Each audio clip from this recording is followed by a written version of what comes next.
नमस्कार, मैं हूं अभिषेक त्यागी। बिहार चुनाव के नतीजों का पल पल का अपडेट आप लोगों तक पहुंचा रहे हैं। लेकिन देखिए, सबसे बड़ा अपडेट जो बिहार के चुनावों को लेकर है वो है मुस्लिम फैक्टर। बिहार के चुनावों से पहले हर किसी के जहन में सवाल था कि मुसलमान कहां जाएंगे। बिहार के चुनावों से पहले हर किसी के जहन में सवाल था कि क्या मुसलमान एमवाई फैक्टर के साथ जाएंगे, क्या मुसलमान तेजस्वी का साथ देंगे। लेकिन ये जानकर आपको हैरानी होगी कि मुसलमानों ने बिहार के चुनाव में एक बहुत बड़ा संकेत दे दिया है। ना केवल बिहार के लिहाज से संकेत दिया है, बल्कि पूरे हिंदुस्तान की राजनीति के लिहाज से बिहार के मुसलमानों ने यह बिगुल फूंक दिया है कि अब मुसलमान दरी नहीं बिछाएगा, अब मुसलमान पिछलग्गू नहीं बनेगा, अब मुसलमान आपको केवल इस लिहाज से वोट नहीं करेगा कि केवल बीजेपी को हराना है। अब मुसलमान अपनी भागीदारी मांग रहा है, अब मुसलमान अपने हक के लिए लड़ रहा है, अब मुसलमान ये समझ रहा है कि सरकार की नीतियां उनके लिए कितने फायदेमंद हैं। और उसका साफ तौर पर समझ आ रहा है नतीजों में। बिहार के नतीजे आप साफ तौर पर देख रहे हैं। सबसे पहले मैं स्क्रीन पर आपको बिहार के नतीजे दिखा देता हूं। बिहार चुनाव के जो रिजल्ट हैं वो एनडीए 190, मतलब आप साफ समझ रहे हैं ना कितनी बड़ी जीत की तरफ एनडीए आगे बढ़ती जा रही है। और महागठबंधन केवल 50 पर सिमट गया है। मतलब साफ है कि भाई साहब लगभग 3 गुने से ज्यादा सीटें एनडीए हासिल करती हुई नजर आ रही है महागठबंधन के सामने। उसके पीछे जो सबसे बड़ा फैक्टर नजर आ रहा है महागठबंधन की हार की वजह जो सबसे बड़ी मानी जा रही है वो मानी जा रही है कि मुस्लिमों की बेरुखी, मुसलमानों की बगावत। अब वो बगावत दो लिहाज से देखेंगे। मेरे साथ मेरे सहयोगी वरिष्ठ पत्रकार अमीन अहमद जी मेरे साथ मौजूद हैं। अमीन सर, बिहार के मुसलमानों को लेकर पहले माना जा रहा था कि शायद तेजस्वी यादव के कोर वोट बैंक हैं उनको ही देंगे। तेजस्वी यादव ने जब ओवैसी साहब ने बोला था कि हमें गठबंधन में ले लीजिए, तेजस्वी ने मना कर दिया कि नहीं भैया हम तो अकेले चुनाव लड़ेंगे। जब मतलब उसके पीछे की वजह जो भी रही हो वो अलग मैटर, आप समझाने की कोशिश करना। लेकिन अब जो नतीजे आ रहे हैं, क्या आपको लगता है कि वास्तव में एक तो ओवैसी का गठबंधन में शामिल ना करना और दूसरा मुकेश साहनी को उप मुख्यमंत्री का पद देना, क्योंकि मुसलमान चेहरा वहां पर आपको स्टेज पर नजर नहीं आ रहा था जो भागीदारी में हो, क्या आपको लगता है कि ये दोनों फैसले तेजस्वी के लिए एक तरीके से बहुत बड़े नुकसान वाले फैसले रहे? बिल्कुल सही बात है, लेकिन इसके पीछे की जो रणनीति है उसमें सबसे ज्यादा भागीदारी जो है मुझे लगता है कि जनसुराज के जो है नेता जो है क्या कहते हैं कि पीके का अहम रोल है। क्योंकि इन सारे मुद्दों को कि अगर देखा जाए कि बिहार में यादवों की संख्या 11 से 12% है, मुसलमानों की संख्या जो है 17 से 18%। तो इस हिसाब से जिस पिक पॉइंट को जो है जनसुराज के जो है नेता जो है प्रशांत कुमार ने उठाया, वो शायद लगता है कि ये जो है मुसलमानों के दिमाग में जो है पिंच किया है। उनके दिमाग में ये बैठा है कि यार ये तो सही बात है कि हम 17 से 18% हैं। मुकेश साहनी को लेकर भी तो सवाल थे। 2% वाले को आप उप मुख्यमंत्री बना रहे हैं, हम 17% वाले, हमें क्या मिला? नहीं, वो चीजें हैं कि जो चीज देखने को मिल रही थी उसमें ये था कि मुसलमानों को ये बात ज्यादा दिल में वो घर कर गई कि ये बात तो सही है कि मुसलमानों की संख्या 17 से 18% है और यादवों की संख्या 11 से 12% और हम हमेशा इनके पीछे रहते हैं।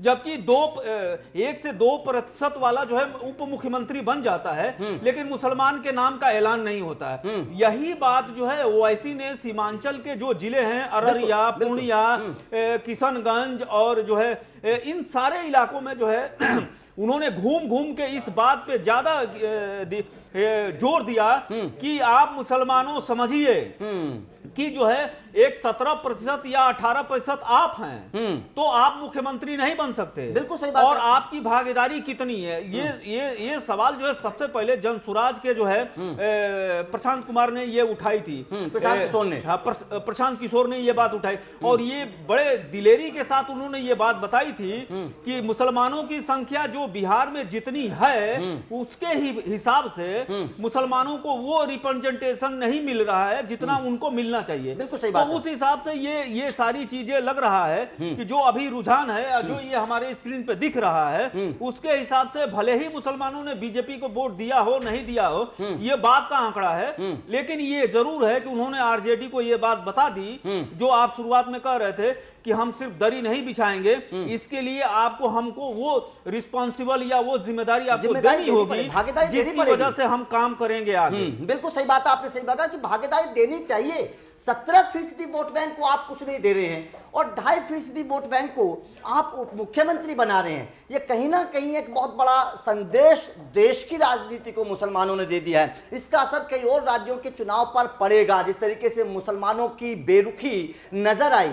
अब देखिए यहाँ पर सर एक सवाल और भी तो है कि तेजस्वी ने महिलाओं के लिए ऐलान किया। इस बार का जो मैं बता रहा हूँ, क्योंकि अभी तक जो रुझान है, हालांकि जब पूरे रुझान आ जाएंगे, नतीजे आ जाएंगे, उसके बाद में हम आपको पूरा अपडेट देंगे कि किस आरजेडी से और जेडीयू से, दोनों से कितने कितने मुसलमानों ने सीट निकाली है। ये भी एक बहुत बड़ा चर्चा का विषय रहेगा। नीतीश कुमार के जो मुसलमान हैं, जिनको जो उम्मीदवार हैं, वो कितने जीते हैं, ये एक बहुत बड़ा चर्चा का विषय रहने वाला है इन नतीजों के बाद। लेकिन महिलाओं का अगर मैं रुख की बात करूं, महिलाओं के रुख की बात करना बेहद जरूरी है। महिलाओं के रुख की बात करना इसलिए भी जरूरी है क्योंकि तेजस्वी ने भी ऐलान किया, बड़ी बड़ी बातें की।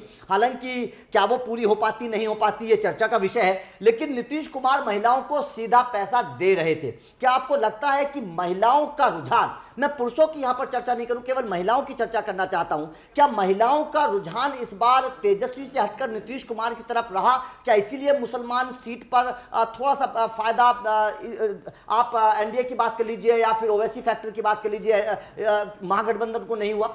नहीं, बिल्कुल ये तो मुझे लग रहा है कि जिस तरह से भारत में जितने भी स्टेट हैं उसमें एक सिंगल मुख्यमंत्री जिनका नाम जो है नीतीश कुमार है, वो अकेले ऐसे मतलब कि एक उभर कर आए हैं जिनको सबसे ज्यादा अगर कोई पसंद कर रहा है तो वो बिहार की महिलाएं हैं। और महिलाओं ने हमेशा से नीतीश कुमार को पिछले अगर 20 साल का जो रिकॉर्ड देखें या ये जो आगे अभी रुझान आ रहे हैं, बाद में आंकड़े आएंगे, फिर एनालिसिस होगा, लेकिन ये जरूर है कि जीविका दीदी, इसके साथ साथ लड़कियों को जो है इंटर तक जो है फ्री में जो है ड्रेस देना, शराबबंदी जो सबसे बड़ा इम्पैक्टफुल रहा, उसके साथ ही साथ जो है मानदेय बढ़ा देना, 33% जो है बिहार में आरक्षण मिलना महिलाओं को नौकरी में, तो ये सारी जो बड़ी चीजें हैं। इसके साथ साथ केंद्र सरकार का आप देख लीजिए कि सुलभ शौचालय, पीएम आवास योजना, उज्ज्वला योजना, ये सभी महिलाओं के लिए केंद्रित हैं। तो डबल इंजन की जो सरकार थी,